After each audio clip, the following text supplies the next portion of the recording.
In a quiet village of Amanko, a wealthy farmer named Amadi had two wives. Nne, his first wife, and Obi, his second wife. Nne was known for kindness and hardworking nature, and she had three children who were well behaved and loved by many. Obi, on the other hand, was fiery and often jealous, especially of Nne's children. Obi had two children of her own, but she always felt overshadowed by the bond between Nne and her children.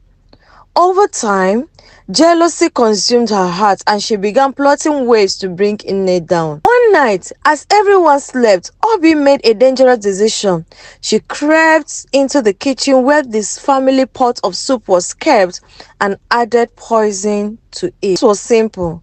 The poisoned food will kill Nne's children, and she could finally have Amadi's attention to herself. She smiled to herself as she returned to bed, unaware of the disaster she had set in motion. At dawn, Obi's children were the first to wake up. Feeling so hungry, they warmed the soup and ate it with the leftover yam from the night before. Moments later, they began to cry out in pain. My tummy, what's going on? Oh my goodness, my tummy, somebody help! Nne and Amadi rushed into the room. What is wrong? What's going on, my children? What's going on? Can you please talk to me? What is it? What happened? But it was too late. Obi's children collapsed and died before their eyes. Nne and Amadi wailed in sorrow. They cried so much, weeping. What could have happened? Oh my God, what could have happened? What did you do? What did they eat? How come they just collapsed after shouting, my tummy, my tummy? Obi, overcome with shock, realized what had happened. Her own children had eaten the poisoned soup. Guilt and fear gripped her. But instead of confessing, she turned her anger and shame towards Nne. She did this. This wicked woman did this. She screamed, pointing at Nne. She poisoned the soup to kill my children out of jealousy. She's so jealous of my children because these children are so beautiful and they are doing well. Nne was stunned. Me? I would never harm anyone, let alone children, she cried. But Obi was determined to shift the blame. Amadi was heartbroken and confused. Oh my God, what could have happened? What's the meaning of this? How could my children die just like that after consuming the pot of soup we left overnight? Oh my God. He could not understand who would commit such a terrible act. The villagers soon heard about the tragedy and rumors spread like wildfire. To resolve the matter, Amadi called on the king and the village elders to intervene. The king ordered a traditional rite to reveal the truth. The elders tied a sacred rope between two palm trees in the village square. It was said that if a guilty person crossed the road, they would fall and confess their sins. The entire village gathered to watch, murmuring in anticipation. Nne stepped forward first. She was calm and prayed silently as she walked under the rope.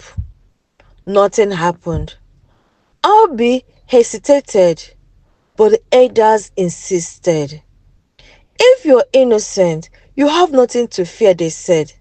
Trembling, Obi walked under the rope. Suddenly, she stumbled and fell to the ground. As she hit the earth, she began to wail. It was me, oh! It was me, oh! Forgive me, oh! I poisoned the soup. I wanted to kill Nne's children, but my own children ate it instead. I am sorry, my husband, oh! Forgive me, everyone, forgive me! The crowd grasped in shock. Amadi couldn't believe his ears. Obi continued crying.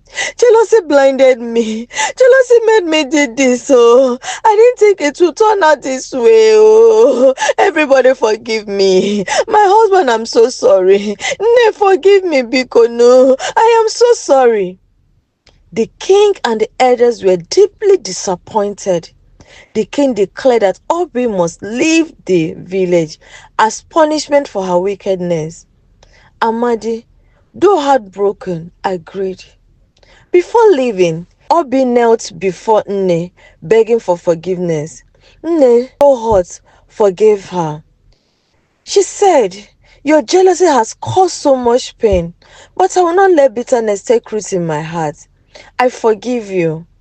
Obi left the village in shame, and Amadi, Nne, and their children began to rebuild their lives. This story teaches us that jealousy can lead to destruction if we let it control us. Instead of comparing ourselves to others, we should focus on our blessings and live with a pure heart. It also shows the importance of forgiveness. Even when deeply hurt, jealousy destroys, but love and kindness heals.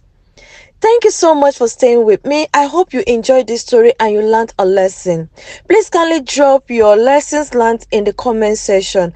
I would love to hear from you. My name is Ugo. Thank you. Till I see you in my next video. Bye for now.